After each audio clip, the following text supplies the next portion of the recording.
morning, everyone. My name is Michelle, and I'm your tour today. Welcome to National Taiwan Museum. This is a museum. This is one of the oldest museums that established starting from 1908. And in our tour today, it will take lasted about 30 minutes duration.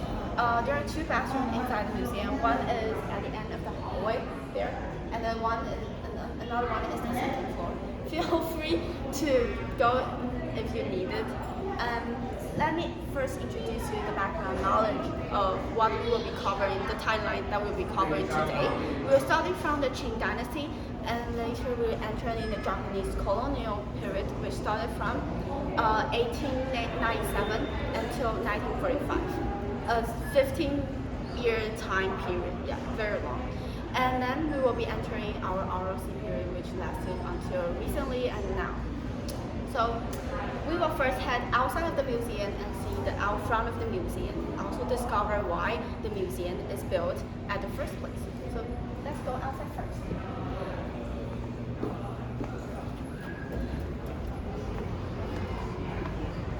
Please watch out the staircases.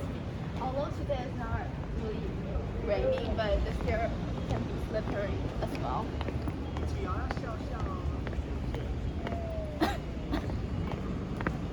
Now we are looking in the front of the. Now we are looking in the front of the museum. You see that the museum is very Western style, and it's nothing like you can. If you ever travel been to like Japan, and especially in Kyoto, you can see a lot of traditional Japanese style of temples. But this looks nothing like it. Yeah, because it's a neoclassical style, which is a bit like Greek and Roman style of palace. The reason why this is built in so Western style is because during that time the Japanese imperial are really fascinated about like the Western style and Western technology and culture. So he proposed a restoration called the Meiji Restoration, which started from 1886 till 1912. And through this restoration is basically a modernization of learning from Western. And our building is built by an architect called Nomura Ichiro, and he's the second generation of modern architect. During that time, the Tokyo Imperial University actually hired a British architect and he come to the Tokyo and teach some of the architect during that time, some of the techniques and skills of Western architecture. And later those students went abroad to British for studying. And after they came back, they teach their students about this, and the students become the second generation of the architect. So Nomura Ichiro is a very famous second generation architect that is he's the one that leads the construction of this main building and also the Taipei main station during that time. And when we walk in this middle path, which we are basically a VIP guest during that time, because in that time only the VIP guests can enter from the front gate, and all other workers, including like the guests, can only enter the museum from the sideways. And you even have to take out your shoes before you enter the museum to protect the expensive marble. And from here to the end of the road is called the Guanchen. And to the direct English translation, it's called the road in front of the museum. And now when we look at the end of the road, the Guanchen, you see nothing. But at that time, you will see our second generation of Taipei main station. And this kind of layout is similar. From the originated idea of this kind of layout is from Tokyo. And in Tokyo, it also, when you walk out of their Tokyo main station, you will see their famous Imperial Palace Museum. And now we are heading to the reason why the museum is founded at the first place. There you can see our locomotive express called Ten Inka. And in direct English translation, it means the beyond the clouds. So it must be very fast and with very high maximum capacity speed, right? But actually, this train, the maximum capacity at full capacity, it can only travel at 35 kilometers per hour during that time. But it's actually already a very advanced technology, and it's advanced technology during that time. The Taiwan locomotive is built in 1887 in Germany, and later it's exported by the Qing Dynasty Imperial Inspector Liu Mingchuan to Taiwan. During that time, Taiwan already has like the northern part of the railway, but it's not fully completed, and inside the railway there are some problems and not connected. In some part of the railway where Qing Dynasty built, the passenger even have to jump out of the train and push it up the hill we can see that basically this is not a very powerful train, and there's some of the problems with the railroads. So in 1908, when Japanese come to Taiwan, they have done a good job in while expand the railways, but from north to south. And this westernwards of the railways is a very successful achievement. And therefore, to showcase how they have done so far, like an excellent, great job in Taiwan, they proposed an exhibition, which is our foundation, the foundation of our museum in 1908. It's not called the National Taiwan Museum back then, but it's called the Taiwanese Governor General Office Museum. It's because it's also a memorial hall to memorize and to thank for two very important Japanese officials that I will be introducing later in the main building. Yeah. So let's head up. So from the outside of the building, we can see that there are a lot of columns. And the stylage of the column is called the Doric order. Yeah, the stylage of the column is called order, and this order is it's Doric order. And the feature of the Doric order is that it's very simple and it's very neat and without bases. And if you recall some knowledge of classical Greek temple, you know that most of the Greek columns are made of the stones. But this one is actually not made of stones. It's made of reinforced concrete, which is a very new Thai technology during that time. Also adopted by the second generation of modern tech architects during that time. And what they have done to it is that they use a technology called pebble washing. And by using the pebble washing, be careful with the stairs. By using the pebble washing, they make the column really white and look really similar to the Greek temple white stones. Yeah. So now we are going to head inside the museum.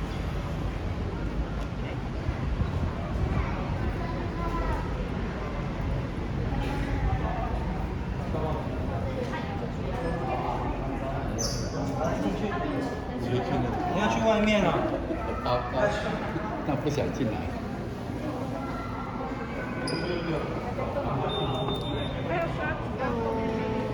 重复小卡。哦，我已经扫过。Here. Okay.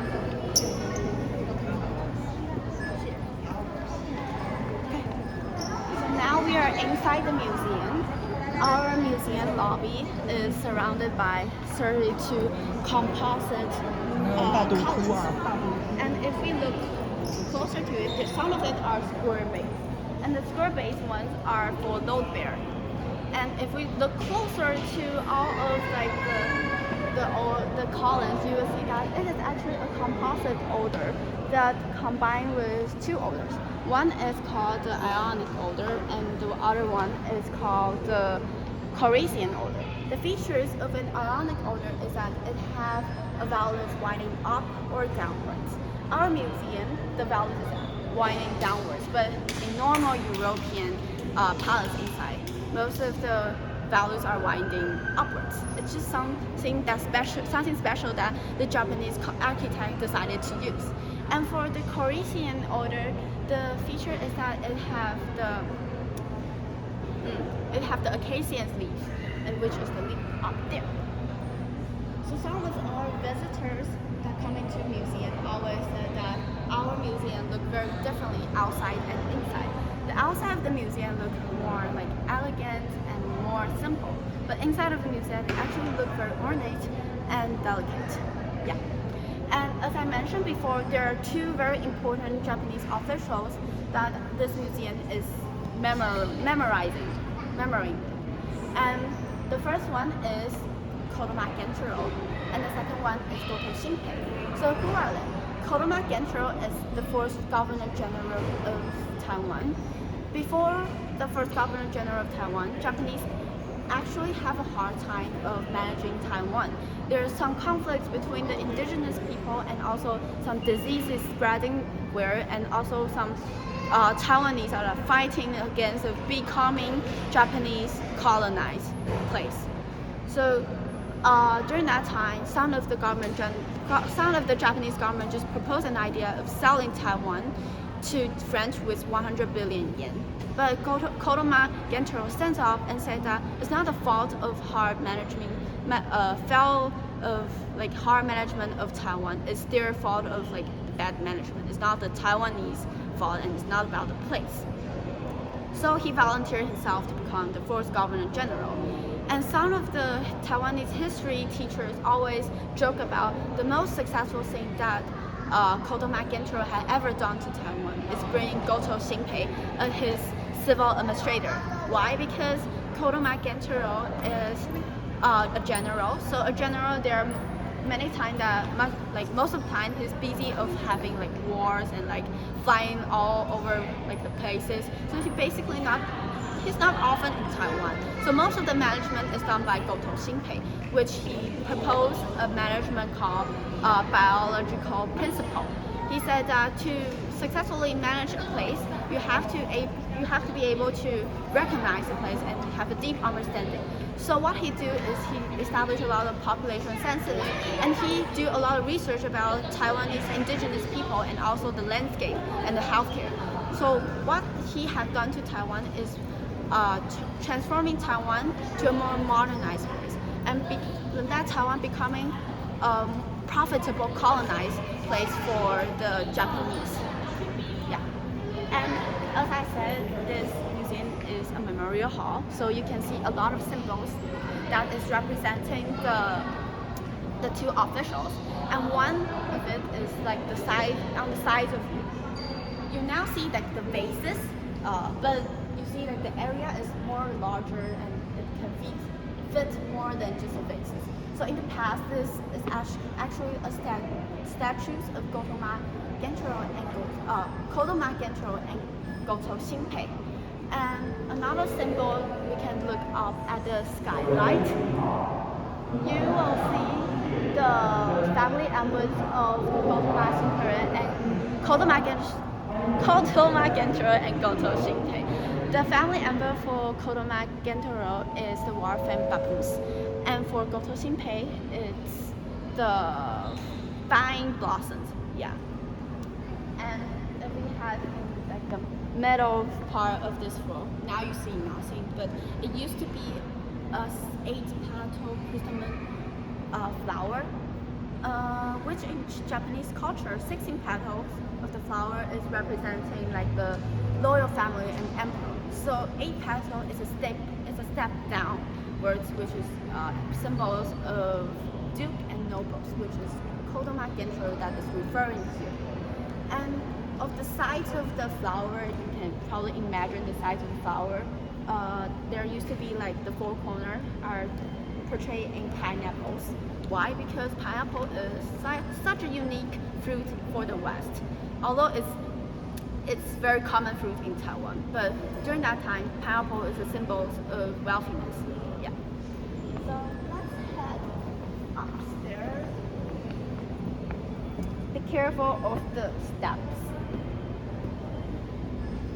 You can touch the handrails here and compared to the texture of this back wall, this back wall, they're very different texture. Why? Because the one there, the handrail, is made of expensive marbles, but the wall here is just plaster paint.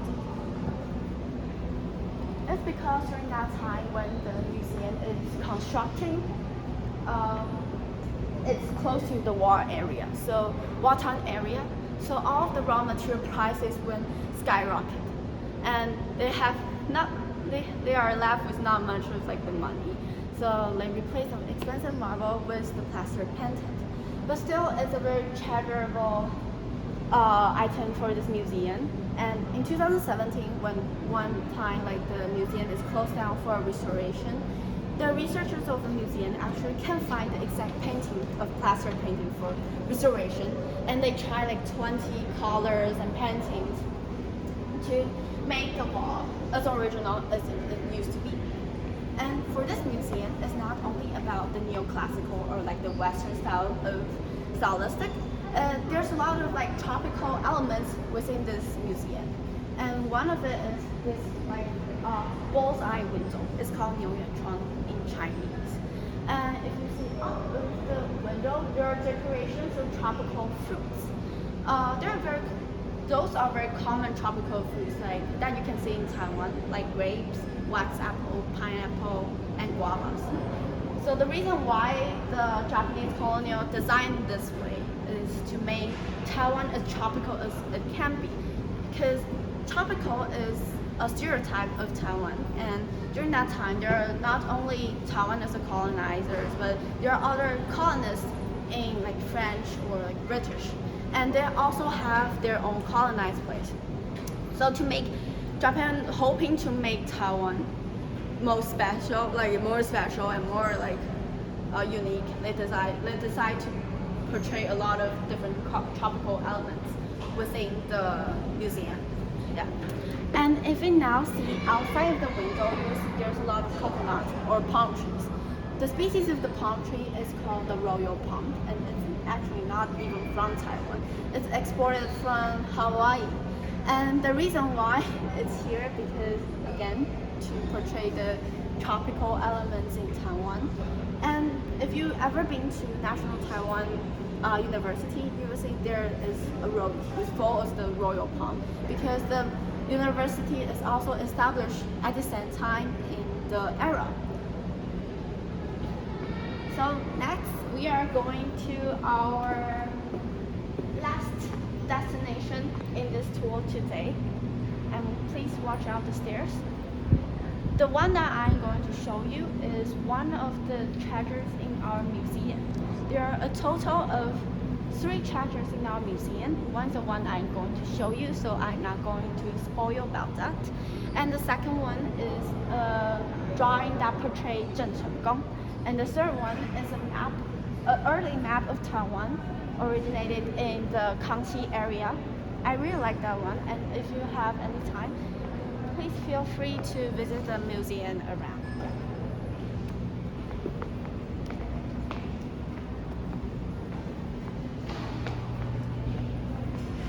This is our final treasure for today. This is the flag of yellow tiger. As you can look, it's a very looking hungry tiger. This flag is representing the Formosa Republic. You may never heard about Formosa Republic because from its established to its fall, it takes only 3 months. And the purpose of for the establishment of Formosa Republic, we have to talk back to our history class. So after 1885, there's after the end of the Sino-Japanese War, Qing Dynasty signed the Treaty of Shimonoseki Treaty that ceded Taiwan to the Japanese colonial, which began our colonized period era. And in that time, there are also some Taiwanese people in Taiwanese island, which like Taiwanese gentries are very angry and furious about the decision of Qing government.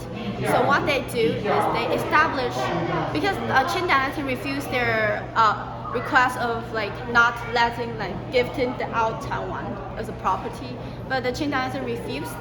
So at the end, the Taiwan gentry decided to establish the Formosa Republic, and to advocate itself and maybe say about like to let the world to see there's some Republic of Formosa and if anyone can help. But at the end, there's no superpower or allies that ever come to Taiwan. And soon the Japanese landed on Taiwan and took over Taipei and Geelong in like very fast days. And therefore, it is the surrender of the Formosa Republic, and the flag is being taken back to Japan.